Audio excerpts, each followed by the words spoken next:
한국 건드렸다가 미국 경제 망하게 생겼다. 이번 중동 전쟁에 한국이 등장하면서 미국이 강한 경제 제재를 예고했습니다. 전문가들은 모두 한국이 IMF까지 맞이할 거라 예상했죠. 하지만 정작 경제 위기가 온 것은 미국이었습니다. 미국 경제를 이렇게 휘청이게 만든 건 사우디 때문인데요. 사우디 왕세자가 한국 편을 들면서 판도가 완전 뒤집혔습니다. 막대한 오일머니가 모두 한국으로 넘어가게 된 것인데 도대체 무슨 일인지 바로 알아보겠습니다. 리야드 국방부 지하작전실에 급히 들어섰습니다. 회의실 문 앞에 경호원 2명이 서 있었습니다. 신분증을 확인하고 들어갔어요. 타원형 테이블에 이미 사람들이 앉아 있었습니다. 국방장관부터 공군사령관, 에너지장관의 왕실 경제참모까지 모두 다급히 모여 있었습니다. 저는 국부펀드 전략 분석관이었어요. 나심 아라르비라는 이름으로 왕실 산하투자 분석 업무를 맡고 있었습니다. 주로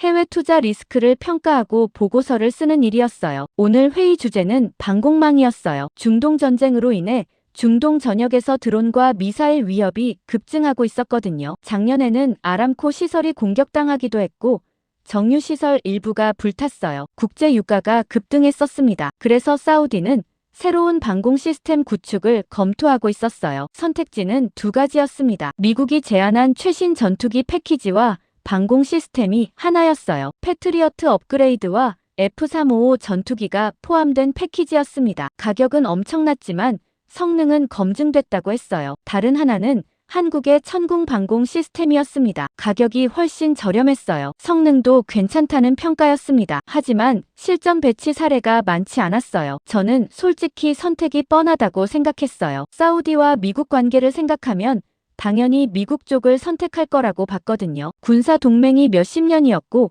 왕실 자산 상당수가 미국에 있었습니다. 뉴욕과 워싱턴에 투자된 돈만 해도 천문학적이었어요. 경제적으로나 정치적으로나 미국을 거스를 이유가 없었습니다. 회의실 화면에 2 시스템 비교 자료가 떴습니다. 스펙이 나열돼 있었어요. 요격 고도, 사거리 반응 속도, 같은 수치들이었습니다. 공군 사령관이 설명을 시작했어요. 미국 시스템이 더 검증됐다고 말했습니다. 실전 경험이 많고 나토 국가들도 사용한다고 했어요. 중동 전역에 이미 배치돼 있다고 했습니다. 정비 부품 공급망도 안정적이라고 했어요. 반면 천궁은 상대적으로 신형이라고 했습니다. 배치 사례가 적다고 했어요. 장기 운용 데이터가 부족하다고 했습니다. 국방장관도 비슷한 의견이었습니다. 안정성을 생각하면 미국 쪽이 낫다고 했어요. 전략적 파트너십도 고려해야 한다고 했습니다. 미국과의 관계는 단순히 무기만의 문제가 아니라고 했어요. 저도 고개를 끄덕였습니다. 합리적인 판단이라고 생각했거든요. 숫자로 봐도 그랬어요. 리스크 대비 효과를 계산하면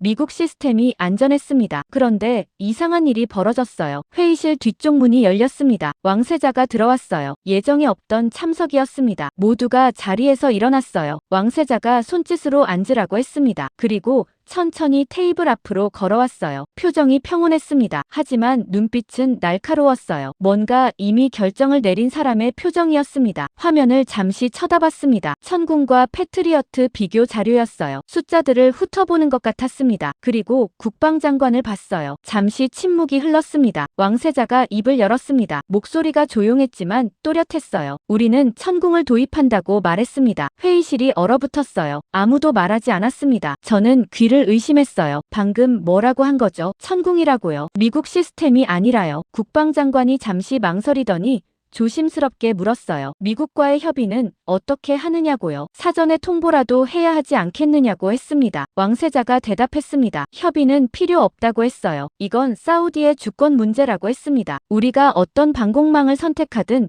우리 결정이라고 했어요. 공군 사령관이 말했어요. 미국이 반발할 거라고요. 군사 협력에 문제가 생길 수 있다고 했습니다. 훈련 프로그램이 중단될 수도 있다고 했어요. 정보 공유도 영향을 받을 거라고 했습니다. 왕세자는 대답하지 않았어요. 그냥 화면을 계속 쳐다보고 있었습니다. 표정이 변하지 않았어요. 저는 속으로 당황했어요. 이건 예상 밖이었거든요. 경제적으로나 전략적으로나 말이 안 됐습니다. 미국을 자극할 이유가 없었어요. 천궁 성능이 좋다고 해도 그게 미국과의 갈등을 감수할 만큼 중요한 건 아니었습니다. 가격 차이도 사우디 입장에서는 큰 문제가 아니었어요. 우리는 돈이 많았으니까요. 에너지 장관이 입을 열었어요. 신중하게 재검토하자고 했습니다. 최소한 미국과 먼저 대화를 해보자고 했어요. 경제 관계도 생각해야 한다고 했습니다. 왕실 자산 문제도 있다고 했어요. 왕세자가 고개를 저었습니다. 결정은 이미 내려졌다고 했어요. 천군 계약을 진행하라고 했습니다. 한국 측과 협상을 시작하라고 했어요. 회의실 분위기가 무거워졌어요. 다들 표정이 굳어 있었습니다. 누군가 작은 한숨을 쉬는 소리가 들렸어요. 왕세자가 자리를 떠났어요. 문이 닫히고 나서도 한동안 아무도 말하지 않았습니다. 저는 노트북 화면을 쳐다봤어요. 방금 무슨 일이 벌어진 건지 이해가 안 됐습니다. 왕세자가 왜 저런 결정을 내린 건지 모르겠었어요. 합리적인 이유를 찾을 수가 없었습니다. 성능 차이가 그렇게 크지도 않았고 가격도 결정적 요인이 아니었거든요. 국방장관이 한숨을 쉬었어요. 준비하라고 말했습니다. 워싱턴에서 전화 올 거라고 했어요. 빠르면 오늘 밤에도 올 거라고 했습니다. 에너지 장관이 태블릿을 덮으면서 중얼거렸어요. 폭풍이 온다고요. 저는 가방을 챙겨서 회의실을 나왔습니다. 복도를 걸으면서 생각했어요. 이 결정이 어떤 결과를 가져올지요. 미국이 어떻게 나올지요. 불안했습니다. 사무실로 돌아와서 창밖을 봤어요. 리야드 시내가 보였습니다. 고층 빌딩들이 햇빛에 반짝이고 있었어요. 평화로운 풍경이었습니다. 하지만 제 마음은 평화롭지 않았어요. 폭풍이 오고 있다는 걸 느꼈거든요. 그리고 그 예감은 틀리지 않았습니다. 자정이 넘어서 전화가 울렸습니다. 국방장관 비서실에서 걸려온 거였어요. 긴급회의 소집이라고 했습니다. 1시간 내로 국방부로 오라고 했어요. 저는 서둘러 옷을 입고 차를 몰았습니다. 리야드 밤거리는 한산했어요. 가로등 불빛만 길게 늘어서 있었습니다. 국방부 건물에 도착했을 때 이미 차들이 여러 대 서 있었어요. 장관들이 먼저 도착한 거였습니다. 작전실로 내려갔어요. 회의실 안은 긴장감이 감돌고 있었습니다. 국방장관이 테이블 앞에 서 있었어요. 얼굴이 굳어 있었습니다. 에너지 장관도 와 있었어요. 왕실 경제 참모들도 모여 있었습니다. 저는 구석자리에 앉았어요. 노트북을 펴고 메모할 준비를 했습니다. 국방장관이 입을 열었어요. 워싱턴에서 전화가 왔다고 했습니다. 국무부와 국방부에서 동시에 연락이 왔다고 했어요. 천군 계약 건으로요. 미국 측 반응은 예상보다 강경했다고 했습니다. 저는 긴장했어요. 어떤 내용이었냐고 누군가 물었습니다. 국방장관이 서류를 들었어요. 통화 내용을 정리한 문서였습니다. 미국은 사우디에게 계약을 재검토하라고 요구했다고 했어요. 천궁 도입이 양국 군사 협력에 부정적 영향을 미칠 거라고 했습니다. 구체적으로 어떤 영향이냐고 공군 사령관이 물었어요. 국방장관이 대답했습니다. 합동훈련 프로그램 축소 가능성을 언급했다고 했어요. 정보 공유 수준도 재검토할 수 있다고 했습니다. 그리고 무기 판매 승인 절차가 지연될 수 있다고 했어요. 회의실이 조용해졌습니다. 다들 심각한 표정이었어요. 군사협력 재검토라는 말의 무게를 알고 있었거든요. 사우디 방위체계 상당 부분이 미국 시스템에 의존하고 있었습니다. 전투기도 미국제였고 정비 부품도 미국에서 왔어요. 훈련 프로그램도 미국과 함께 했습니다. 만약 그게 끊기면 문제가 심각해질 거였어요. 에너지 장관이 물었습니다. 경제 쪽 압박은 없었냐고요. 국방장관이 고개를 끄덕였어요. 재무부에서도 연락이 왔다고 했습니다. 왕실 자산 관련해서 우려를 표명했다고 했어요. 구체적인 위협은 아니지만 분위기가 좋지 않다고 했습니다. 저는 손에 땀이 났어요. 왕실 자산이요. 사우디 왕실은 미국에 천문학적인 돈을 투자하고 있었거든요. 부동산도 있었고 채권도 있었고 주식도 있었습니다. 조단이었어요. 만약 미국이 그걸 건드리면요. 상상만 해도 끔찍했습니다. 그때 문이 열렸어요. 왕세자가 들어왔습니다. 모두가 자리에서 일어났어요. 왕세자가 앉으라는 손짓을 했습니다. 테이블 앞에 섰어요. 국방장관이 상황을 보고했습니다. 워싱턴에서 온 압박 내용을 요약했어요. 군사협력 재검토 가능성과 경제적 우려까지 전부요. 왕세자는 조용히 듣고 있었어요. 표정 변화가 없었습니다. 보고가 끝났어요. 잠시 침묵이 흘렀습니다. 왕세자가 물었어요. 미국 대통령과 직접 통화 일정을 잡으라고 했습니다. 국방장관이 놀란 표이었어요. 직접 통화를 하시겠다는 거냐고 물었습니다. 왕세자가 고개를 끄덕였어요. 오늘 중으로 연결하라고 했습니다. 비서실에서 움직이기 시작했어요. 워싱턴 시각을 계산하고 백악관 측에 연락을 취했습니다. 2시간 후에 통화가 성사됐다고 했어요. 우리는 대기했습니다. 회의실에 앉아서 기다렸어요. 커피를 마시면서 시간을 보냈습니다. 아무도 말이 없었어요. 긴장감만 감돌았습니다. 저는 창밖을 봤어요. 리야드 밤하늘이 보였습니다. 별이 많았어요. 사막 도시라서 그런지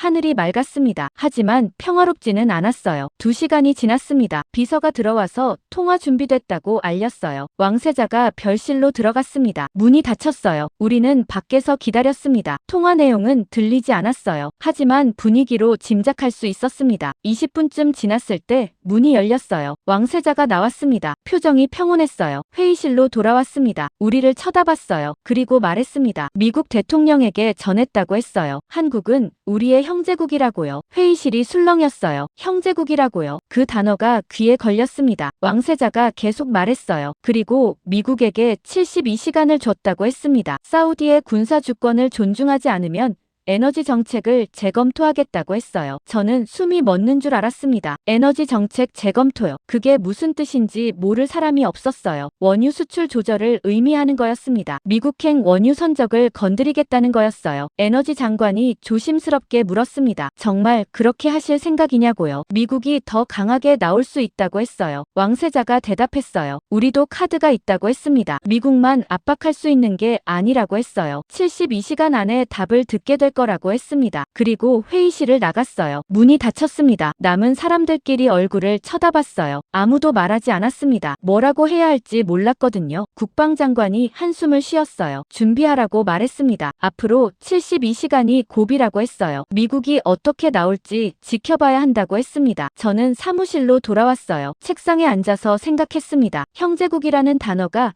계속 머릿속에 맴돌았어요. 왕세자가 왜 한국을 그렇게 부른 건지 궁금했습니다. 단순한 외교 수사가 아닌 것 같았어요. 뭔가 더 깊은 의미가 있는 것 같았습니다. 하지만 그게 뭔지는 몰랐어요. 컴퓨터를 켜고 뉴스를 확인했습니다. 아직 언론에는 나오지 않았어요. 하지만 곧 터질 거였습니다. 천군 계약 소식이 알려지면 국제 뉴스가 될 거였어요. 미국과 사우디의 갈등은 세계 경제를 흔들 수 있었거든요. 원유 가격부터 출렁일 거였습니다. 저는 노트를 펴서 적기 시작했어요. 상황 정리가 필요했습니다. 왕세자의 결정을 이해해야 했어요. 숫자로 계산해봐야 했습니다. 리스크가 얼마나 큰지요. 하지만 계산이 잘 안 됐어요. 형제국이라는 단어 때문이었습니다. 그게 경제 논리로 설명되지 않았거든요. 창밖을 봤습니다. 동이 트고 있었어요. 리야드 하늘이 붉게 물들고 있었습니다. 새로운 하루가 시작되고 있었어요. 하지만 평범한 하루는 아닐 거였습니다. 72시간이 흐르는 동안 많은 게 결정될 거였어요. 사우디의 미래가요. 한국과의 관계가요. 그리고 미국과의 균형이요. 저는 커피를 한 모금 마셨습니다. 쓴맛이 입안에 퍼졌어요. 긴 하루가 될 것 같았습니다. 아침부터 회의가 이어졌습니다. 왕궁 회의실에 소집됐어요. 이번에는 더 많은 사람들이 모였습니다. 각 부처 장관들이 전부 참석했어요. 재무장관도 있었고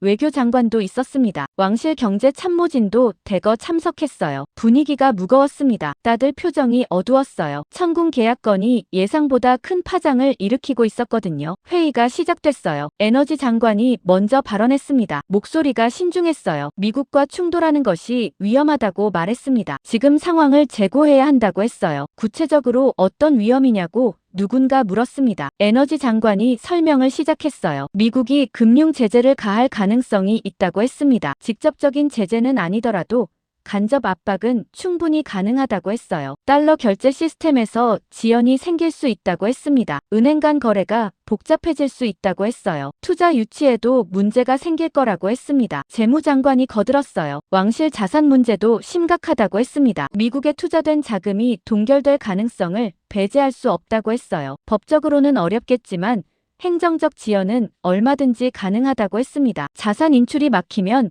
유동성 위기가 올 수 있다고 했어요. 저는 메모를 하면서 듣고 있었습니다. 그들의 말이 틀리지 않았어요. 경제적 리스크는 분명히 존재했습니다. 숫자로 계산하면 위험이 컸어요. 미국 경제와의 연결고리가 너무 많았거든요. 왕실 경제참모 중 한 명이 발언했어요. 투자 동결은 사우디 경제에 큰 타격이 될 거라고 했습니다. 비전 2030 프로젝트가 영향을 받을 거라고 했어요. 해외 투자자들이 발을 뺄 수 있다고 했습니다. 신도시 건설 계획도 지연될 거라고 했어요. 또 다른 참모가 덧붙였습니다. 국제 신용 등급이 하락할 가능성도 있다고 했어요. 채권 발행이 어려워질 수 있다고 했습니다. 이자율이 오를 거라고 했어요. 회의실 분위기가 점점 무거워졌습니다. 리스크 목록이 길어지고 있었어요. 미국과 충돌했을 때 치러야 할 대가가 구체적으로 드러나고 있었습니다. 저도 같은 생각이었어요. 이건 너무 위험했습니다. 천궁 하나 때문에 이 모든 걸 감수할 이유가 없어 보였어요. 경제적으로 계산하면 손해였습니다. 에너지 장관이 제안했어요. 미국과의 관계를 유지해야 한다고 했습니다. 천군 계약을 재검토하자고 했어요. 아니면 최소한 미국과 타협점을 찾자고 했습니다. 미국 시스템과 천궁을 병행 도입하는 방안도 있다고 했어요. 여러 참모들이 동의했습니다. 고개를 끄덕이는 사람들이 있었어요. 합리적인 제안처럼 들렸거든요. 양쪽을 다 만족시킬 수 있는 방법 같았습니다. 왕세자는 조용히 듣고 있었어요. 아무 말도 하지 않았습니다. 표정도 변하지 않았어요. 그냥 앉아서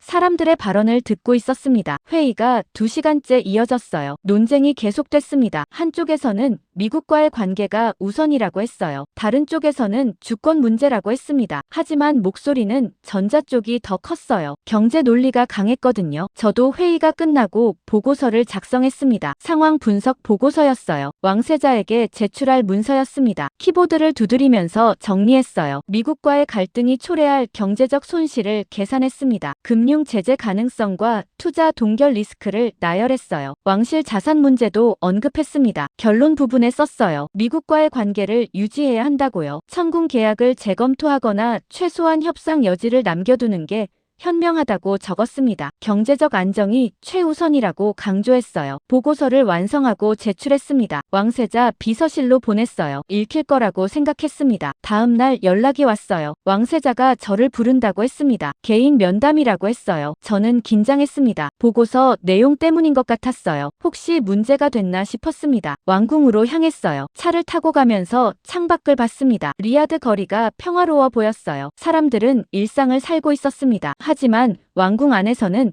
폭풍이 불고 있었어요. 집무실로 안내받았습니다. 왕세자가 책상 앞에 앉아 있었어요. 제 보고서가 책상 위에 놓여 있었습니다. 펼쳐져 있었어요. 읽은 것 같았습니다. 앉으라는 손짓을 했어요. 저는 의자에 앉았습니다. 왕세자가 보고서를 가리켰어요. 잘 읽었다고 말했습니다. 분석이 정확하다고 했어요. 저는 안도했습니다. 문제가 없는 것 같았어요. 그런데 왕세자가 잠시 후 덧붙였어요. 당신의 계산은 맞다고 했습니다. 숫자도 정확하고 논리도 타당하다고 했어요. 하지만요. 그 말에 저는 긴장했습니다. 하지만이라는 단어 뒤에 뭔가 올 거였어요. 왕세자가 말했습니다. 사우디가 어떻게 여기까지 왔는지는 빠져 있다고요. 저는 무슨 뜻인지 몰랐어요. 어떻게 여기까지 왔다는 게 무슨 말이죠? 왕세자가 설명했습니다. 당신 보고서는 현재만 본다고 했어요. 미래 리스크만 계산한다고 했습니다. 하지만 과거를 보지 않는다고 했어요. 사우디가 지금 이 자리에 오기까지 누가 도왔는지 말이에요. 저는 어리둥절했습니다. 과거요. 누가 도왔다고요? 왕세자가 책상 서랍을 열었어요. 파일 하나를 꺼냈습니다. 오래된 문서 같았어요. 표지가 바랬어요. 제게 건넸습니다. 이걸 조사하라고 했어요. 저는 파일을 받았습니다. 펼쳐봤어요. 산업화 초기 기록이라고 적혀 있었습니다. 1970년대 문서였어요. 왕세자가 말했어요. 왕실 기록 보관소에 가라고 했습니다. 사우디 산업화 초기 프로젝트 기록을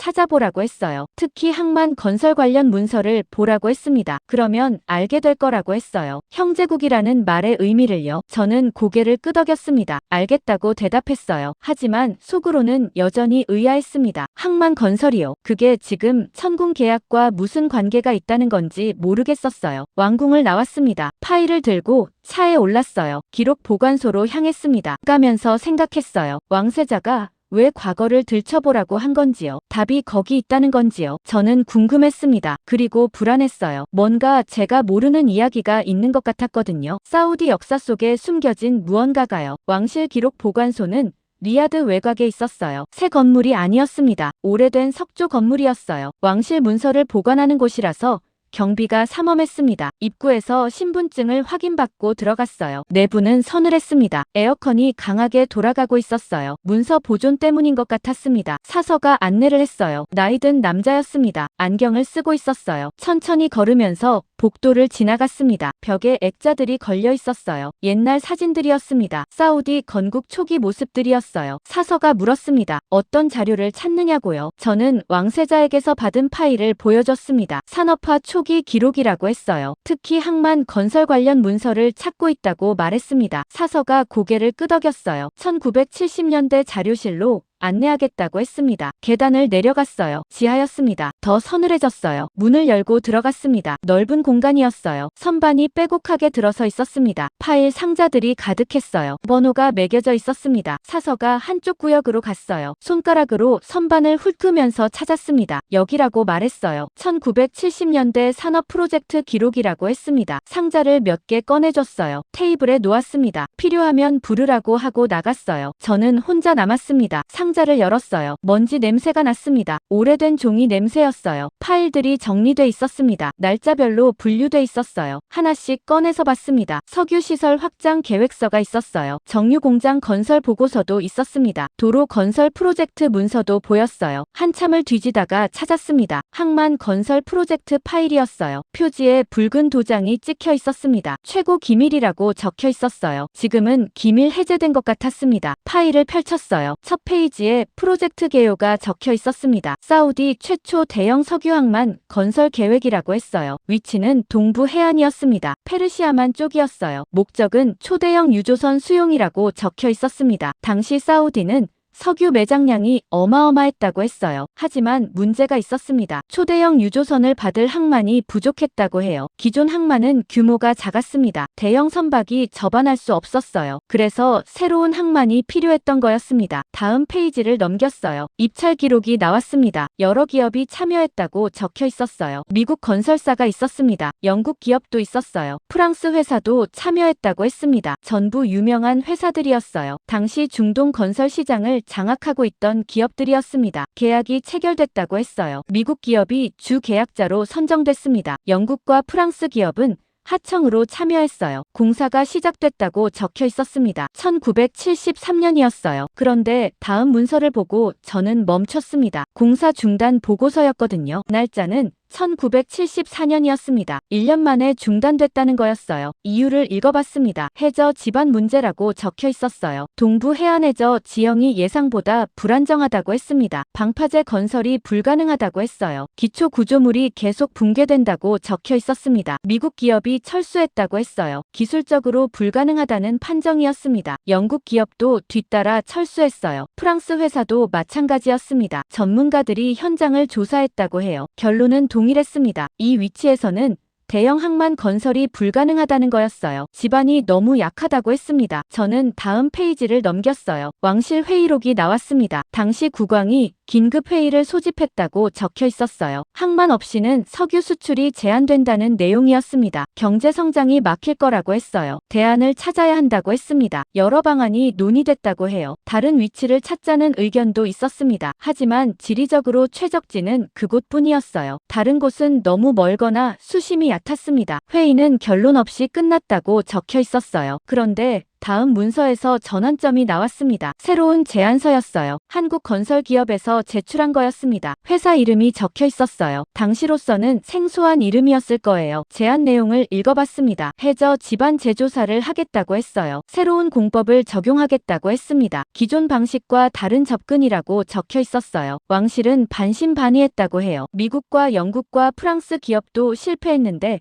한국 기업이 성공할 수 있겠느냐는 의견이 많았습니다. 하지만 선택지가 없었어요. 다른 대안이 없었거든요. 계약이 체결됐다고 적혀 있었습니다. 1975년이었어요. 한국 건설팀이 현장에 투입됐다고 했습니다. 저는 파일을 덮고 생각했어요. 한국 기업이라고요. 그때 이미 한국이 사우디에 와 있었다는 거였어요. 70년대예요. 그것도 다른 나라 기업들이 전부 포기한 프로젝트를 맡았다는 거였습니다. 왕세자가 왜 이 기록을 보라고 했는지 조금씩 이해가 됐어요. 뭔가 중요한 이야기가 숨어 있는 것 같았습니다. 사우디와 한국의 관계가 언제부터 시작됐는지요. 그리고 그 시작이 어떤 의미를 가지는지요. 저는 다음 상자를 열었습니다. 더 자세한 기록을 찾고 싶었어요. 한국 건설팀이 그 프로젝트를 어떻게 진행했는지 알고 싶었습니다. 성공했는지 실패했는지도 궁금했어요. 상자 안에 현장 보고서가 있었습니다. 날짜별로 정리돼 있었어요. 사진도 첨부돼 있었습니다. 흑백 사진이었어요. 사막 해안가 모습이 보였습니다. 저는 보고서를 읽기 시작했어요. 한 장 한 장 넘기면서요. 그 속에 답이 있을 것 같았습니다. 왕세자가 말한 형제국의 의미가요. 상자 안에서 꺼낸 현장 보고서는 누렇게 바랜 종이 뭉치였고 표지에는 1975년 4월이라는 날짜가 손으로 적혀 있었습니다. 첫 페이지를 넘기자 사진이 나왔는데 흑백 사진이었지만 사막 해안의 거친 풍경이 선명하게 드러나 있었어요. 끝없이 펼쳐진 모래사장과 그 너머로 보이는 페르시아만의 잔잔한 수면이 대비를 이루고 있었습니다. 사진 아래 손글씨로 메모가 적혀 있었는데 현장 도착 첫날이라고 써 있었어요. 다음 페이지에는 현장 상황 보고가 상세하게 적혀 있었는데 읽으면 읽을수록 당시 상황이 얼마나 열악했는지 느껴졌습니다. 해안가 지형조사 결과가 나와 있었는데 해저 지반이 극도로 불안정하다고 적혀 있었어요. 모래와 진흙이 뒤섞인 퇴적층이 두껍게 쌓여 있고 그 밑은 연약한 점토층이라고 했습니다. 기초 구조물을 박으면 지반이 버티지 못하고 가라앉는다는 내용이었어요. 미국 기업이 시도했던 방파제 공사 흔적도 기록돼 있었는데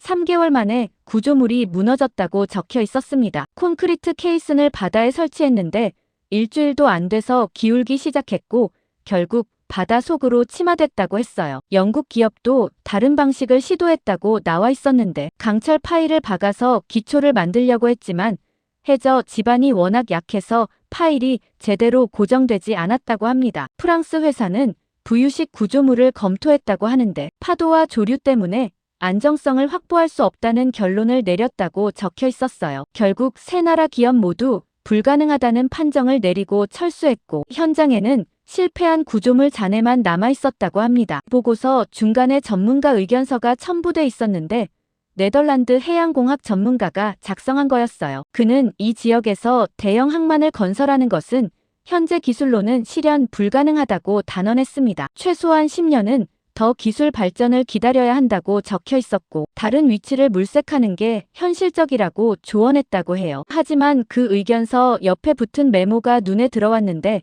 왕실 담당자가 적은 것 같았습니다. 다른 위치는 없다고 적혀 있었어요. 이곳이 아니면 석유 수출 확대가 불가능하다고 했습니다. 저는 그 절박함이 느껴졌는데 당시 사우디로서는 선택의 여지가 없었던 거였어요. 다음 문서로 넘어가자 한국 건설팀 투입 기록이 나왔는데 팀 구성이 적혀 있었습니다. 총 35명이었다고 하는데 토목 엔지니어가 12명이고 해양 구조 전문가가 5명이었으며 나머지는 기술자와 현장 인력이었다고 합니다. 팀장 이름도 적혀 있었는데 한국 이름이라 정확히 읽을 수는 없었지만 메모에는 경험 많은 엔지니어라고 소개돼 있었어요. 현장 도착 후 첫 주 보고서를 읽어보니 한국팀은 즉시 조사를 시작했다고 적혀 있었습니다. 기존 조사 자료를 전부 검토했고 미국과 영국 기업이 남긴 실패 사례를 분석했다고 해요. 그리고 자체적으로 해저 지형 조사를 다시 시작했는데 기존보다 훨씬 광범위하게 진행했다고 합니다. 보고서에는 매일매일의 기록이 빼곡하게 적혀 있었는데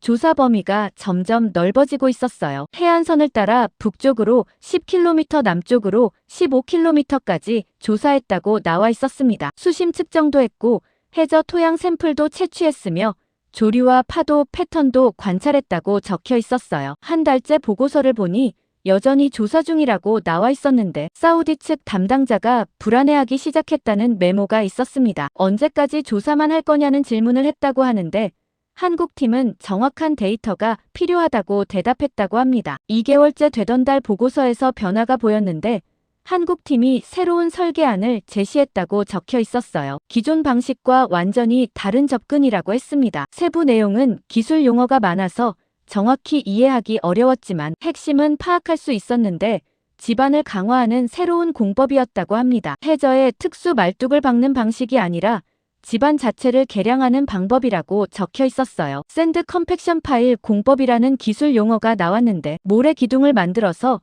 연약 지반을 다지는 방식이라고 설명돼 있었습니다. 사우디 측은 반신반의했다고 하는데 이미 실패한 곳에서 또 시도한다는 게 불안했던 것 같아요. 하지만 한국팀은 확신에 차 있었다고 적혀 있었고 데이터가 뒷받침한다고 주장했다고 합니다. 왕실은 승인했다고 나와 있었는데 마지막 기회라는 각오였던 것 같아요. 공사 시작 기록을 보니 1976년 1월이었는데 한국팀은 현장에 장비를 투입하기 시작했다고 합니다. 저는 사진을 보면서 당시 상황을 상상했는데 사막 한가운데 설치된 공사 현장과 바다를 향해 뻗어나가는 임시 구조물이 보였어요. 한국 기술자들이 헬멧을 쓰고 작업하는 모습도 있었는데 뜨거운 사막 햇살 아래서 땀을 흘리며 일하는 게 느껴졌습니다. 공사는 순조롭지 않았다고 적혀 있었는데 첫 달에만 3번의 구조물 붕괴가 있었다고 합니다. 집안 개량 작업 중에 예상치 못한 문제가 발생했고 설계를 수정해야 했다고 해요. 사우디 측은 또 실패하는 게 아니냐는 우려를 표명했는데 한국팀은 포기하지 않았다고 적혀 있었습니다. 문제를 분석하고 해결책을 찾았으며 공법을 계속 개선해 나갔다고 합니다. 3개월째 보고서를 보니 진전이 있었다고 나와 있었는데 집안 강도가 눈에 띄게 향상됐다고 적혀 있었어요. 테스트 구조물을 설치했는데 이전처럼 침하되지 않고 버텼다고 합니다. 6개월째 되던 때 본격적인 방파제 공사가 시작됐다고 나와 있었고 한국팀은 밤낮 없이 작업을 이어갔다고 적혀 있었습니다. 저는 보고서를 계속 읽어나갔는데 페이지를 넘길 때마다 긴장감이 느껴졌어요. 이 프로젝트가 성공했는지 실패했는지 아직 모르는 상태였거든요. 1976년 7월 보고서를 펼치자 붉은 글씨로 긴급이라고 적힌 메모가 눈에 들어왔습니다. 태풍 경보가 발령됐다고 적혀 있었는데 페르시아만 쪽에서 강한 폭풍이 북상하고 있다고 했어요. 당시 공사는 방파제 기초 작업이 한창이었고 절반 정도 진행된 상태였다고 하는데 폭풍이 오면 지금까지 쌓아올린 구조물이 전부 무너질 수 있다는 우려가 적혀 있었습니다. 사우디 측 담당자는 공사를 중단하고 장비를 철수하라고 권고했다고 하는데 손실을 최소화하는 게 낫다는 판단이었던 것 같아요. 하지만 한국 팀장의 답변이 기록돼 있었는데 철수하지 않겠다고 했다고 합니다. 구조물을 보강하고 태풍을 견디겠다고 했으며 이틀 동안 작업할 시간이 있다고 말했다고 적혀 있었어요. 다음 페이지에는 현장 사진이 첨부돼 있었는데 한국 기술자들이 밤새 작업하는 모습이었습니다. 임시 조명을 켜놓고 보강 작업을 하고 있었고 바람이 강해지는 와중에도 멈추지 않았다고 적혀 있었어요. 태풍 당일 기록을 보니 풍속이 초속 30m를 넘었다고 나와 있었고 파도 높이가 5m에 달했다고 합니다. 현장은 아수라장이었다고 적혀 있었는데 바닷물이 공사 현장까지 밀려왔고 임시 구조물 일부가 떠내려갔다고 해요. 한국팀은 전원 대피했다고 하는데 안전이 최우선이었으니까요. 태풍이 지나간 후 현장 점검 보고서가 나왔는데 피해 상황이 기록돼 있었습니다. 임시 건물 2동이 파손됐고 장비 일부가 침수됐으며 자재 더미가 흩어졌다고 적혀 있었어요. 하지만 핵심 구조물은 버텼다고 나와 있었는데 방파제 기초 부분이 무너지지 않고 그대로 남아 있었다고 합니다. 사우디 측 담당자가 현장을 방문했다고 적혀 있었는데 믿기 어렵다는 반응을 보였다고 해요. 미국 기업이 만든 구조물은 일주일 만에 무너졌는데 한국 팀이 만든 건 태풍을 견뎌냈다는 게 놀라웠던 거였습니다. 그 후 공사는 탄력을 받았다고 나와 있었는데 태풍을 견딘 것이 기술력을 증명한 셈이었어요. 사우디 왕실도 신뢰를 갖기 시작했다고 적혀 있었고 추가 예산을 승인했다고 합니다. 하지만 문제는 계속 발생했다고 다음 보고서에 나와 있었는데 976년 9월 기록을 보니 또 다른 난관이 적혀 있었어요. 해저 집안 조사 중에 예상치 못한 안반층이 발견됐다고 하는데 설계도에는 없던 지형이었다고 합니다. 안반층 때문에 부두 기초 공사를 예정대로 진행할 수 없게 됐고 설계 전면 수정이 필요하다는 의견이 나왔다고 적혀 있었어요. 보통 기업이라면 추가 비용을 청구하고 공기를 연장했을 거라는 메모가 있었는데 하지만 한국팀은 다르게 접근했다고 합니다. 안반층을 문제가 아닌 기회로 봤다고 적혀 있었는데 오히려 안반을 활용해서 더 튼튼한 기초를 만들 수 있다고 제안했다고 해요. 새로운 공법을 또 개발했다고 나와 있었는데 안반 천공 기술과 앵커 공법을 결합한 방식이었다고 합니다. 공사 기간은 예정보다 길어졌지만 추가 비용은 청구하지 않았다고 적혀 있었고 계약 범위 내에서 해결하겠다고 했다고 해요. 사우디 측 담당자가 놀랐다는 기록이 있었는데 서구 기업들은 사소한 변경에도 추가 비용을 요구했는데 한국팀은 달랐다는 거였습니다. 1977년 2월 보고서를 보니 본격적인 부두 건설이 시작됐다고 나와 있었고 진척도가 빨라지고 있었어요. 현장 사진을 보니 바다 위로 뻗어나가는 거대한 구조물이 보였는데 콘크리트 기둥들이 일렬로 서 있었고 그 위에 데크가 깔리고 있었습니다. 한국 기술자들과 사우디 노동자들이 함께 작업하는 모습도 있었는데 협력이 잘 이루어지고 있다는 메모가 적혀 있었어요. 6월 기록에는 시험 운영 보고서가 나왔는데 소형 유조선을 접안시켜봤다고 합니다. 성공적이었다고 적혀 있었는데 부두가 안정적으로 하중을 견뎠고 계류 시설도 제대로 작동했다고 해요. 9월에는 중형 유조선 테스트 기록이 있었는데 이것도 문제없이 진행됐다고 나와 있었습니다. 그리고 1977년 12월 최종 보고서가 나왔는데 프로젝트 완공이라고 크게 적혀 있었어요. 초대형 유조선 접안 테스트를 실시했다고 하는데 20만 톤급 유조선이 성공적으로 접안했다고 적혀 있었습니다. 하역 작업도 정상적으로 이루어졌고 모든 시스템이 설계 기준을 충족했다고 해요. 사우디 왕실 관계자들이 현장을 방문했다는 기록이 있었는데 감격했다고 적혀 있었습니다. 불가능하다던 프로젝트가 완성된 거였고 사막 해안에 거대한 항만이 세워진 거였어요. 보고서 마지막 페이지에 특이한 메모가 있었는데 공사비 정산 내역이었습니다. 예산 대비 실제 지출이 적혀 있었는데 놀랍게도 예산보다 적게 썼다고 나와 있었어요. 초과 지출이 아니라 절감이었다는 거였습니다. 그것도 15%나 절감했다고 적혀 있었는데 효율적인 자재 관리와 공법 개선 덕분이라고 설명돼 있었어요. 절감된 예산은 왕실에 반환됐다고 하는데 서구 기업 같았으면 상상도 못할 일이라는 메모가 달려 있었습니다. 저는 보고서를 덮고 잠시 생각에 잠겼는데 방금 읽은 내용이 믿기지 않았어요. 미국과 영국과 프랑스 기업이 전부 불가능하다고 판정한 프로젝트를 한국팀이 해냈다는 거였고 그것도 예산 내에서 완수했다는 거였습니다. 태풍도 견뎠고 예상치 못한 지질 문제도 해결했으며 추가 비용도 청구하지 않았다고 하니까요. 저는 다음 파일을 꺼냈는데 프로젝트 이후 기록이 궁금했어요. 이 항만이 사우디에 어떤 영향을 미쳤는지 알고 싶었습니다. 다음 상자에서 꺼낸 파일은 경제 보고서였는데 1978년부터 80년대 초반까지의 자료였습니다. 표지에 석유 수출 통계라고 적혀 있었고 항만 완공 이후 변화를 추적한 문서인 것 같았어요. 한참 자료를 읽고 있는데 뒤에서 목소리가 들렸습니다. 나심 씨라고 부르는 소리였는데 돌아보니 나이든 남자가 서 있었어요. 70대쯤 돼 보였는데 왕실 문장이 새겨진 배지를 달고 있었습니다. 그가 자기소개를 했는데 파이살이라고 했어요. 1970년대 에너지부에서 일했다고 하면서 지금은 왕실 고문이라고 했습니다. 제가 무슨 자료를 찾고 있느냐고 물었는데 저는 항만 건설 프로젝트 기록을 보고 있다고 대답했어요. 파이살의 눈빛이 반짝였습니다. 그 프로젝트라면 자기가 직접 담당했다고 말하면서 의자를 당겨 앉았어요. 그때 일을 아직도 기억한다고 했는데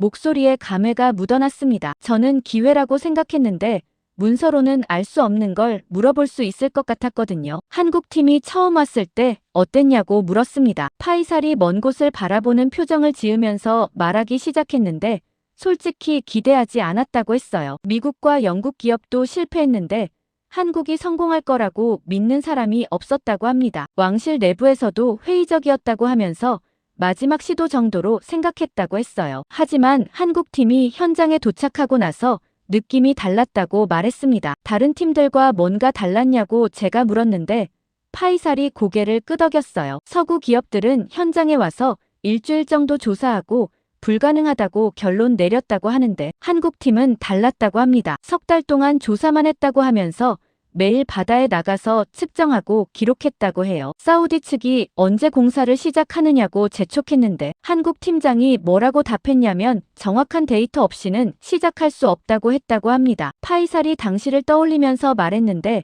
그 집요함이 인상적이었다고 해요. 포기하지 않는 태도가 느껴졌다고 하면서 결국 해낼 거라는 확신이 생겼다고 했습니다. 태풍 때 이야기를 꺼냈는데 파이살의 표정이 진지해졌어요. 그날을 잊을 수 없다고 말하면서 자기가 현장 철수를 권고했다고 했습니다. 손실을 최소화하는 게 맞다고 생각했다고 하는데 한국 팀장이 거부했다고 해요. 구조물을 지키겠다고 했다고 하면서 밤새 보강 작업을 했다고 합니다. 파이살이 그때 현장에 있었다고 말했는데 한국 기술자들이 폭풍 속에서도 작업하는 걸 봤다고 해요. 위험했지만 멈추지 않았다고 하면서 그 모습을 보고 확신했다고 합니다. 이 사람들은 진짜라고 느꼈다고 하는데 목소리가 떨렸어요. 태풍이 지나간 후 어땠냐고 물었는데 파이살이 말했습니다. 현장에 갔을 때 구조물이 그대로 서 있는 걸 보고 믿기지 않았다고 하면서 기적 같았다고 했어요. 미국 기업이 만든 건 일주일 만에 무너졌는데 한국이 만든 건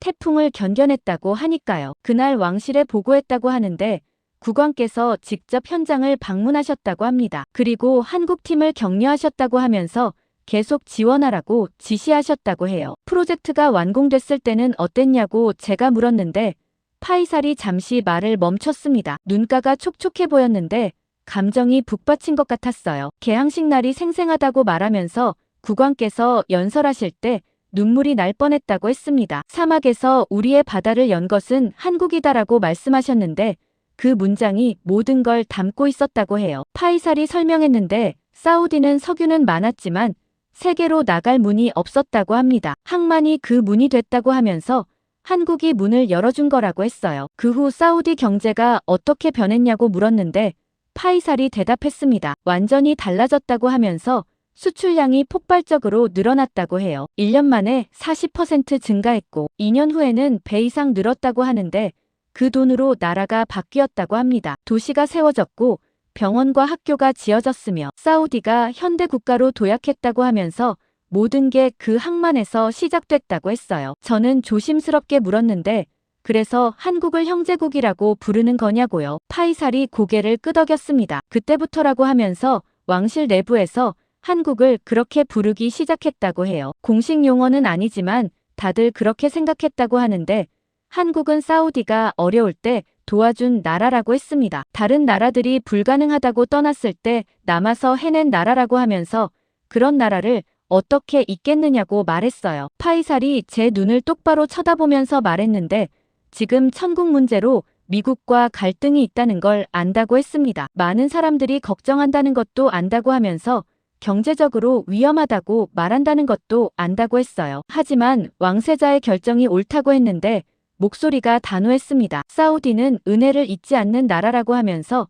70년대에 한국이 우리를 도왔다고 했어요. 지금 한국이 어려우면 우리가 도와야 한다고 하는데 그게 형제국의 의미라고 했습니다. 저는 할 말을 잃었는데 파이살의 말이 가슴에 와닿았거든요. 경제 논리로만 생각했던 제가 부끄러워졌어요. 파이살이 일어서면서 말했는데 자료만 보지 말라고 했습니다. 역사를 보라고 하면서 사우디와 한국이 어떻게 여기까지 왔는지 보라고 했어요. 그러면 왕세자의 결정을 이해할 거라고 하면서 천천히 걸어 나갔습니다. 저는 혼자 남아서 생각에 잠겼는데 방금 들은 이야기가 머릿속을 맴돌았어요. 사막에서 우리의 바다를 연 것은 한국이다라는 문장이 계속 떠올랐습니다. 기록 보관소를 나왔을 때 해가 뉘엿뉘엿 지고 있었는데 리야드 하늘이 붉게 물들어 있었습니다. 차에 올라타서 왕궁으로 향했는데 파이살의 말이 계속 머릿속에 맴돌았어요. 형제국이라는 단어의 무게가 이제는 다르게 느껴졌는데 단순한 수사가 아니라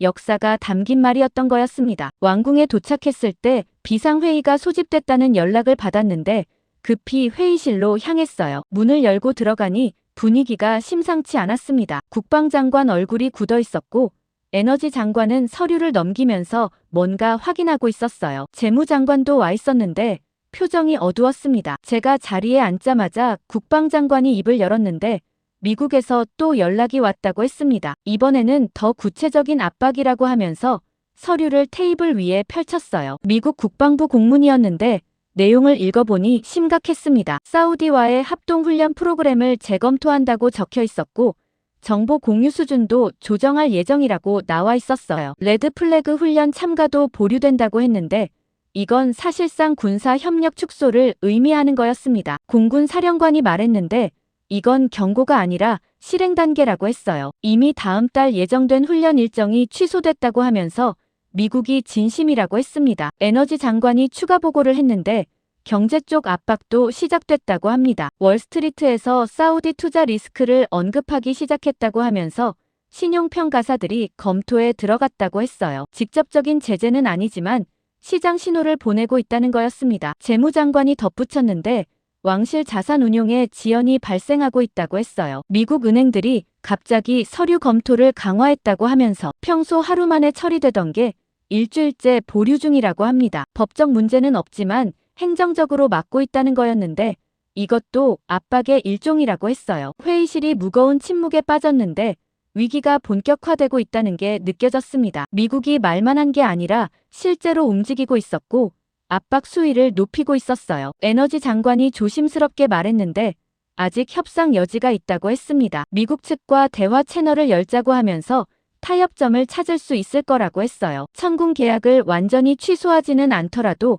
규모를 줄이거나 시기를 조정하는 방안도 있다고 했습니다. 몇몇 참모들이 동조했는데 현실적인 방안이라고 말하는 사람들이 있었어요. 미국과 정면 충돌은 피해야 한다는 의견이었습니다. 그때 문이 열렸는데 왕세자가 들어왔어요. 모두가 자리에서 일어났는데 왕세자는 손짓으로 앉으라고 했습니다. 테이블 앞에 섰는데 표정이 평온했어요. 상황 보고를 받았냐고 물었는데 국방장관이 고개를 끄덕이면서 방금 브리핑했다고 대답했습니다. 왕세자가 서류를 집어들고 읽었는데 미국 국방부 공문이었어요. 천천히 읽더니 테이블 위에 내려놓았습니다. 그리고 말했는데 예상한 일이라고 했어요. 미국이 이렇게 나올 줄 알았다고 하면서 놀랄 일이 아니라고 했습니다. 에너지 장관이 말했는데 하지만 실제 피해가 발생하고 있다고 했어요. 군사 협력이 끊기고 경제 압박이 시작됐다고 하면서 대응이 필요하다고 했습니다. 왕세자가 물었는데 어떤 대응을 말하는 거냐고요. 에너지 장관이 대답했는데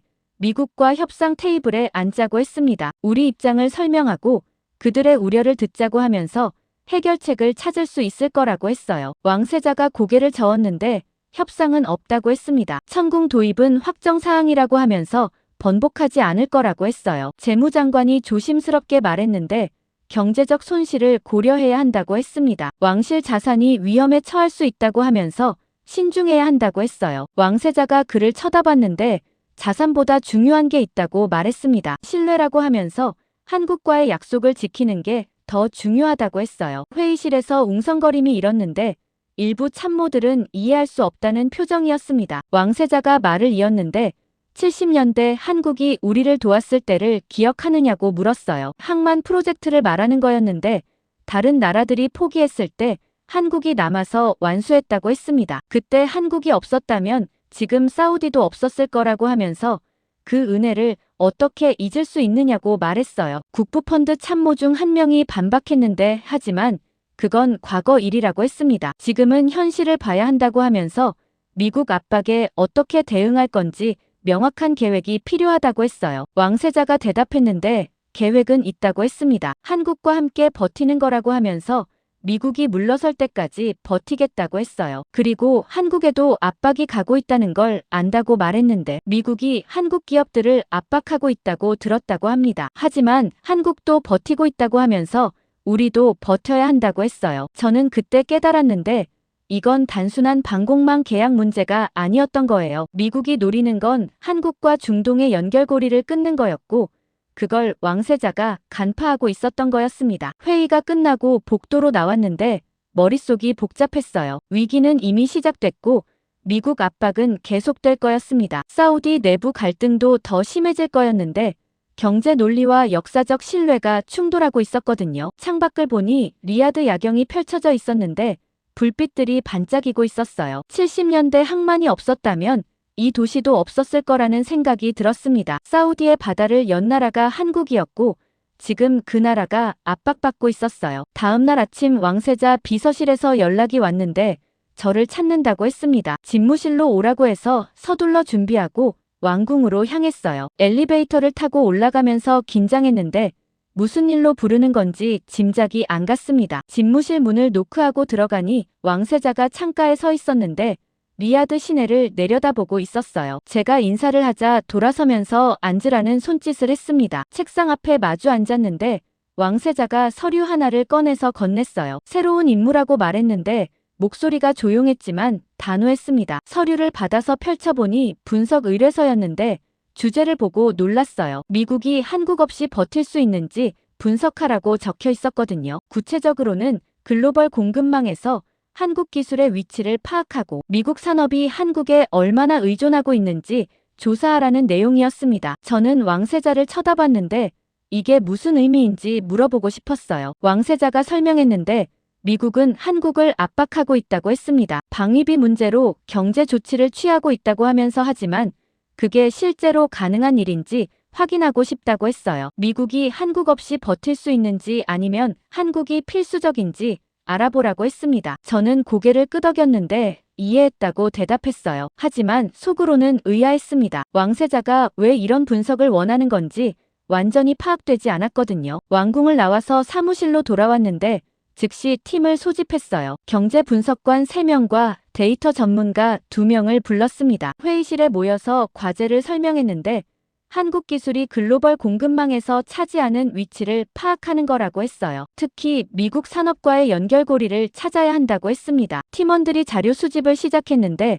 반도체 산업부터 조사하기로 했어요. 한국이 메모리 반도체 분야에서 세계 최고라는 건 알고 있었지만 구체적인 숫자가 필요했습니다. 데이터를 모으기 시작했는데 놀라운 사실들이 드러났어요. 글로벌 디램 시장에서 한국 기업 점유율이 70%가 넘었고 낸드, 플래시는 60% 이상이었습니다. 삼성과 하이닉스 두 회사가 시장을 장악하고 있었는데 이건 단순한 숫자가 아니었어요. 이 반도체들이 어디에 쓰이는지 추적했는데 스마트폰과 컴퓨터는 물론이고 자동차와 서버에도 들어간다는 걸 알았습니다. 미국 빅테크 기업들 데이터 센터가 한국산 메모리에 의존하고 있었고 애플 아이폰에도 한국 반도체가 핵심 부품으로 들어가 있었어요. 분석관 중 한 명이 보고했는데 만약 한국산 반도체 공급이 중단되면 어떻게 되는지 시뮬레이션 해봤다고 합니다. 결과가 충격적이었는데 스마트폰 생산이 즉시 타격을 받고 데이터 센터 확장이 중단되며 자동차 산업도 영향을 받는다고 나왔어요. 대체제를 찾는 데만 최소 1년 이상 걸린다고 했는데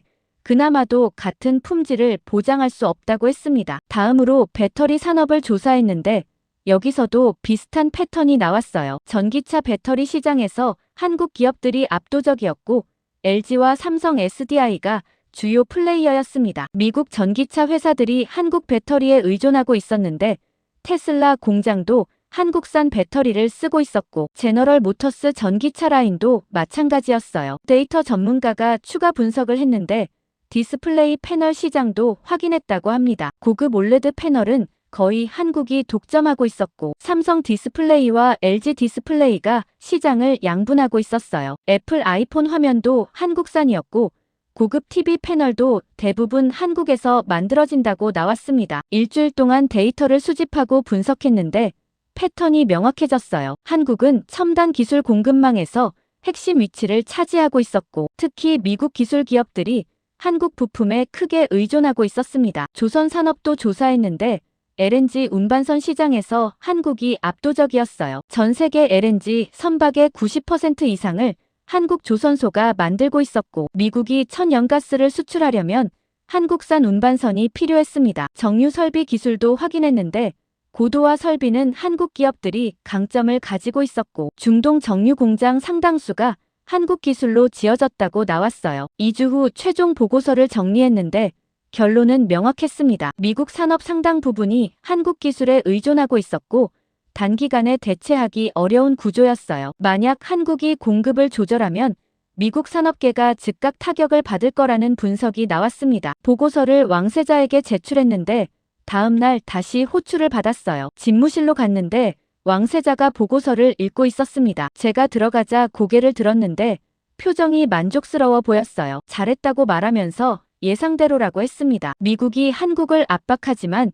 실제로는 한국이 필수적이라는 걸 알고 있었다고 하면서 이 보고서가 그걸 증명한다고 했어요. 왕세자가 창밖을 보면서 말했는데 미국은 실수하고 있다고 했습니다. 한국을 약한 고리로 봤다고 하면서 하지만 실제로는 한국이 공급망의 중심이라고 했어요. 그걸 깨닫게 해주는 게 우리 역할이라고 했는데 무슨 뜻인지 제가 물었습니다. 왕세자가 대답했는데 미국에게 현실을 보여줄 거라고 했어요. 한국 없이는 버틸 수 없다는 걸 알려줄 거라고 하면서 어떻게 하느냐고 제가 물었습니다. 왕세자가 말했는데 사우디와 한국이 함께 움직이면 된다고 했어요. 에너지와 기술이 결합하면 미국도 물러설 수밖에 없다고 했는데 구체적인 계획이 있느냐고 제가 물었습니다. 왕세자가 미소를 지었는데 이미 준비 중이라고 했어요. 곧 알게 될 거라고 하면서 저도 함께 일할 거라고 했습니다. 왕세자의 말이 무슨 뜻인지 며칠 후에 알게 됐는데 비서실에서 또 연락이 왔어요. 이번에는 특별 태스크포스에 합류하라고 했는데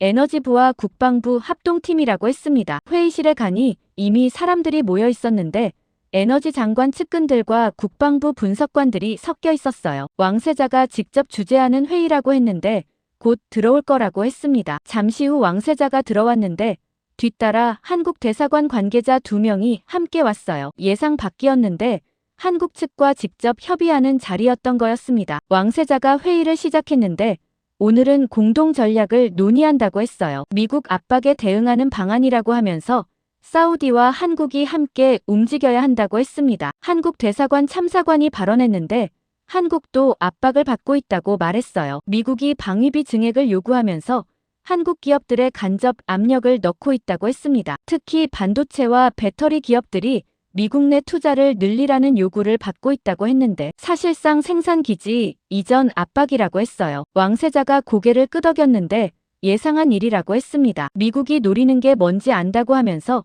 한국 기술과 중동 에너지의 연결을 끊으려는 거라고 했어요. 제가 그 말을 듣고 무릎을 쳤는데 이제 전체 그림이 보이기 시작했거든요. 미국이 한국을 압박하는 이유가 단순히 방위비 때문이 아니었던 거였습니다. 왕세자가 설명했는데 한국과 중동이 협력하면 새로운 공급망이 만들어진다고 했어요. 한국 기술과 중동 에너지가 결합하면 미국 의존도를 낮출 수 있다고 했습니다. 그걸 미국이 원하지 않는다고 하면서 그래서 한국을 압박하는 거라고 했어요. 에너지 장관이 말했는데 사우디가 할 수 있는 게 뭐냐고 물었습니다. 왕세자가 대답했는데 에너지 카드를 쓸 수 있다고 했어요. 미국행 원유 공급을 조절할 수 있다고 하면서 전면 중단은 아니지만 일부 선적을 조정할 수 있다고 했습니다. 동시에 한국과의 에너지 협력을 확대한다고 하면서 장기 공급 계약을 체결하고 합작 프로젝트를 시작하면 된다고 했어요. 한국 참사관이 추가했는데 한국 기업들도 대응할 수 있다고 말했습니다. 미국 내 생산 조정이 가능하다고 하면서 반도체 공장 증설 계획을 늦추거나 배터리 공급 일정을 재조정할 수 있다고 했어요. 직접적인 중단은 아니지만 신호를 보내는 거라고 했습니다. 저는 그제야 완전히 이해했는데 이건 단순한 대응이 아니라 전략적 압박이었어요. 미국에게 현실을 보여주는 거였는데 한국 없이는 첨단 산업이 돌아가지 않는다는 걸 증명하는 거였습니다. 국방부 분석관이 우려를 표명했는데 이렇게 하면 미국이 더 강하게 나올 수 있다고 했어요. 전면 갈등으로 번질 위험이 있다고 했습니다. 왕세자가 대답했는데 미국도 계산할 거라고 했어요. 전면 갈등의 비용이 얼마인지 따져볼 거라고 하면서 그러면 물러설 거라고 했습니다. 회의가 2시간 동안 이어졌는데 구체적인 실행 계획이 나왔어요. 사우디는 미국행 원유 선적 일부를 다음 달부터 조절하고 한국과의 장기 계약을 발표하기로 했습니다. 한국은 미국 내 반도체 공장 증설 일정을 재검토하고 배터리 공급 계획을 조정하기로 했어요. 회의가 끝나고 나서 저는 추가 조사를 시작했는데 미국이 정말 물러설지 확인하고 싶었습니다. 팀원들과 함께 미국 산업계 반응을 분석했는데 시나리오별로 영향을 계산해봤어요. 만약 한국산 반도체 공급이 20%만 줄어도 미국 기술 기업들이 타격을 받는다는 결과가 나왔습니다. 애플은 아이폰 생산에 차질이 생기고 아마존과 구글은 데이터 센터 확장이 지연될 거라고 나왔어요. 전기차 산업도 영향을 받는데 배터리 부족으로 생산 목표를 달성하지 못할 거라는 분석이었습니다. 사우디 원유 공급 감소까지 겹치면 에너지 가격이 오를 거였고 이건 인플레이션 압력으로 이어질 수 있었어요. 미국 경제 전체가 흔들릴 수 있는 상황이었습니다. 보고서를 정리하면서 생각했는데 왕세자가 이미 다 계산하고 있었던 거예요. 미국이 한국을 압박하는 게 실수라는 걸 알고 있었고 그걸 증명할 방법도 알고 있었습니다. 며칠 후 왕세자를 다시 만났는데 추가 분석 결과를 보고했어요. 미국 산업계가 받을 영향을 설명했는데 왕세자가 조용히 듣고 있었습니다. 보고가 끝나자 물었는데 미국 정부는 알고 있을까요? 이런 약점을요? 왕세자가 대답했는데 정부는 알고 있을 거라고 했어요. 하지만 인정하지 않는다고 하면서 자기들이 우위에 있다고 믿고 싶어 한다고 했습니다. 그래서 보여줘야 한다고 하면서 실제로 어떤 일이 벌어지는지 경험하게 해야 한다고 했어요. 제가 물었는데 정말 실행할 건가요? 왕세자가 고개를 끄덕였는데 이미 시작됐다고 했습니다. 다음 주부터 원유 선적 조정이 들어간다고 하면서 한국도 움직이기 시작했다고 했어요. 며칠 안에 미국이 반응할 거라고 했는데 그때 진짜 협상이 시작될 거라고 했습니다. 저는 사무실로 돌아와서 창밖을 봤는데 해가 지고 있었어요. 리야드 하늘이 붉게 물들고 있었는데 폭풍 전야 같은 느낌이었습니다. 곧 세계 경제가 요동칠 거였고 미국과 사우디와 한국이 충돌할 거였어요. 하지만 왕세자는 확신하고 있었는데 미국이 물러설 거라고 믿고 있었습니다. 그 확신의 근거가 70년대 항만 프로젝트에서 시작된 신뢰라는 걸 이제 저도 알고 있었어요. 다음 주 월요일 아침 사무실에 출근했을 때 뉴스가 터져 있었는데 국제 유가가 급등했다고 나왔어요. 블룸버그 화면을 보니 배럴당 가격이 하루 만에 10% 올랐다고 적혀 있었습니다. 이유는 사우디의 원유 선적 조정 발표 때문이었는데 공식 성명에서는 정기 유지 보수라고 했지만 시장은 다르게 읽고 있었어요. 에너지부에서 연락이 왔는데 언론 대응 회의에 참석하라고 했습니다. 급히 왕궁으로 향했는데 차 안에서 라디오를 들으니 뉴스가 계속 나오고 있었어요. 사우디의 원유 감산 가능성을 분석하는 전문가들 목소리가 들렸고 미국 백악관이 우려를 표명했다는 소식도 나왔습니다. 왕궁 회의실에 들어가니 긴급 상황실 분위기였는데 모니터마다 국제 뉴스가 떠 있었어요. CNN에서는 에너지 위기 가능성을 다루고 있었고 로이터는 사우디 미국 관계 악화를 보도하고 있었습니다. 에너지 장관이 브리핑을 시작했는데 예상대로 진행되고 있다고 말했어요. 미국행 원유 선적이 이번 주 예정량 대비 15% 감소했다고 하면서 다음 주는 20% 줄일 계획이라고 했습니다. 동시에 한국행 선적은 증가시켰다고 하는데 장기 공급 계약 체결도 발표할 예정이라고 했어요. 국방부 담당자가 추가 보고를 했는데 한국에서도 움직임이 있다고 했습니다. 삼성전자가 미국 텍사스 반도체 공장 증설 계획을 재검토한다고 발표했다고 하면서 공식적으로는 시장 상황 변화 때문이라고 했지만 타이밍이 의미심장하다고 했어요. LG에너지솔루션도 미국 배터리 공장 투자 일정을 조정한다고 밝혔다는 보고가 나왔습니다. 저는 모니터를 쳐다봤는데 월스트리트 반응이 나오고 있었어요. 주식시장이 하락하고 있었는데 기술주가 특히 큰 폭으로 떨어지고 있었습니다. 애플 주가가 4% 빠졌고 테슬라는 6% 하락했다고 나왔어요. 시장이 한국 공급망 차질 가능성을 우려하고 있다는 분석이 나왔습니다. 그날 오후 미국 백악관에서 성명이 나왔는데 사우디의 결정에 실망했다고 표현했어요. 동맹국으로서 책임 있는 행동을 촉구한다고 했는데 하지만 구체적인 대응 조치는 언급하지 않았습니다. 왕세자가 회의실에 들어왔는데 백악관 성명을 받느냐고 물었어요. 에너지 장관이 방금 확인했다고 대답했습니다. 왕세자가 말했는데 예상한 반응이라고 했어요. 미국이 당황하고 있다고 하면서 하지만 아직 협상 테이블로 나오지 않았다고 했습니다. 압박을 더 높여야 한다고 하면서 다음 주 선적 감축을 25%로 올리라고 지시했어요. 이틀 후 상황이 더 긴박해졌는데 미국 산업계에서 목소리가 나오기 시작했습니다. 반도체 업계 협회가 성명을 냈는데 한국과의 공급망 안정성이 중요하다고 강조했어요. 정부가 외교적 해결책을 찾아야 한다고 촉구했는데 사실상 미국 정부에 압박을 넣는 거였습니다. 자동차 제조사 협회도 비슷한 입장을 밝혔는데 배터리 공급 차질이 전기차 전환에 악영향을 미칠 수 있다고 경고했어요. 정부가 한국 기업들과의 관계를 개선해야 한다고 요구했습니다. 저는 데이터를 정리하면서 놀랐는데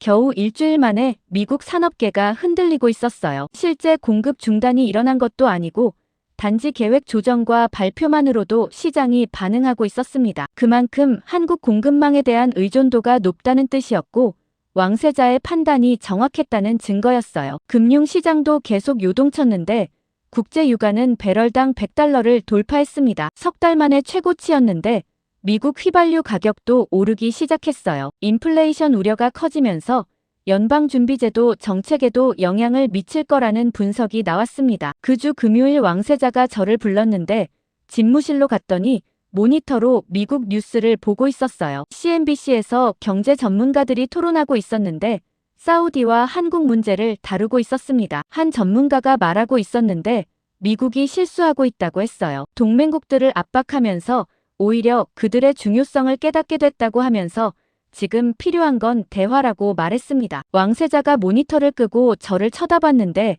시작됐다고 말했어요. 미국 내부에서 목소리가 나오기 시작했다고 하면서 산업계가 정부를 압박하고 있다고 했습니다. 곧 백악관이 움직일 거라고 했는데 확신에 찬 목소리였어요. 주말 동안 뒤에서 움직임이 있었던 것 같았는데 월요일 아침 소식을 들었습니다. 미국 국무장관이 사우디 외교장관과 통화했다고 나왔는데 에너지 협력 방안을 논의했다고 발표했어요. 공식적으로는 우호적인 대화였다고 했지만 실제로는 협상 신호였던 거였습니다. 같은 날 미국 상무장관도 한국산업부 장관과 화상회의를 했다고 나왔는데 공급망 안정화 방안을 협의했다고 했어요. 한국에 대한 압박 수위를 낮추겠다는 뜻으로 읽혔습니다. 왕궁 회의실에서 긴급 회의가 열렸는데 왕세자가 상황을 정리했어요. 미국이 대화를 원하고 있다고 말하면서 우리가 원하는 방향으로 가고 있다고 했습니다. 하지만 아직 끝나지 않았다고 하면서 확실한 양보를 받아야 한다고 했어요. 에너지 장관이 물었는데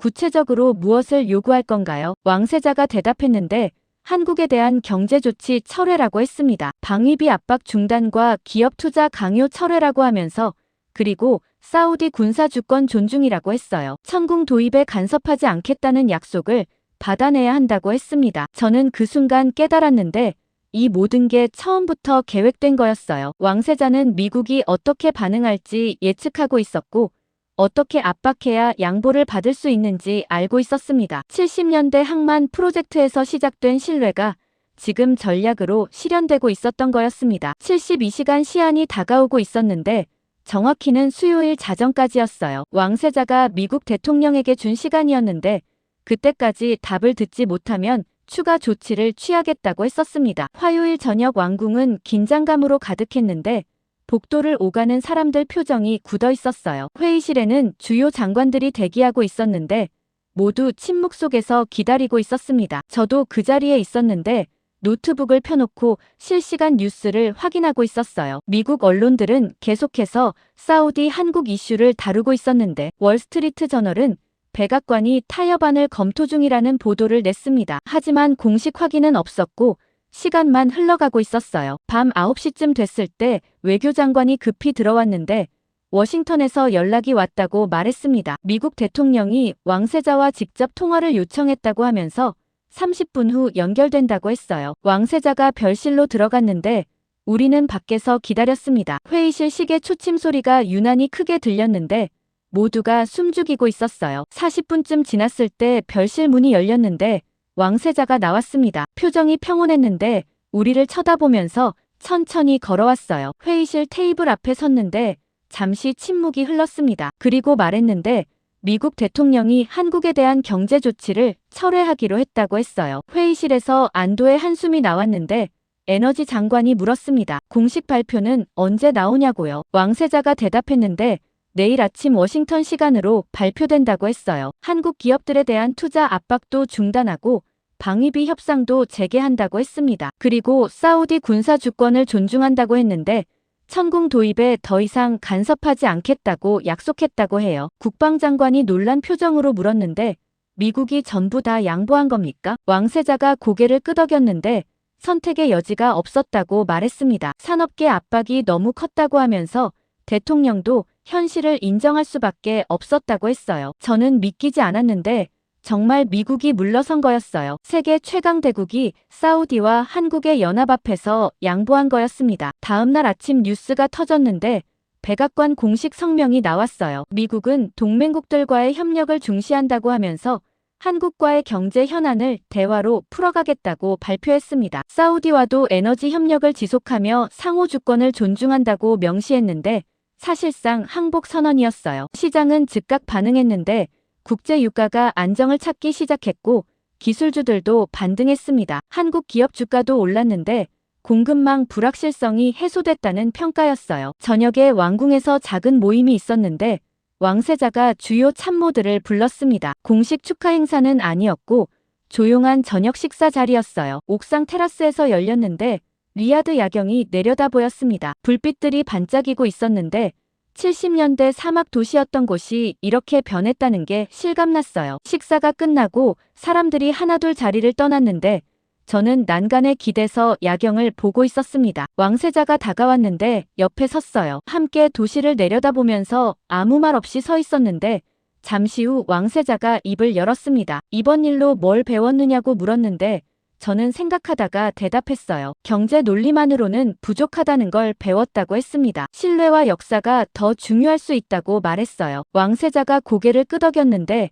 그것도 맞다고 했습니다. 하지만 한 가지 더 있다고 하면서 잠시 멈췄어요. 우리는 미국을 이긴 것이 아니라고 말했는데 저는 의아했습니다. 미국이 양보했는데 이긴 게 아니라는 게 무슨 뜻인지 몰랐거든요. 왕세자가 설명했는데 우리는 약속을 지킨 것이라고 했어요. 70년대 한국이 사우디를 도왔을 때 약속이 생겼다고 했습니다. 서로 어려울 때 돕겠다는 약속이라고 하면서 말로 한 약속은 아니지만 행동으로 만들어진 약속이라고 했어요. 지금 한국이 어려울 때라고 했는데 미국 압박을 받고 있고 경제적으로 힘든 상황이라고 했습니다. 그때 사우디가 나서서 도와야 한다고 하면서 그게 형제국의 의미라고 말했어요. 70년대 항만 프로젝트를 떠올렸는데 다른 나라들이 포기했을 때 한국이 남아서 완수했던 일이요. 태풍 속에서도 구조물을 지켰던 한국 기술자들의 모습이 보였어요. 왕세자가 계속 말했는데 사우디의 바다를 열어준 나라를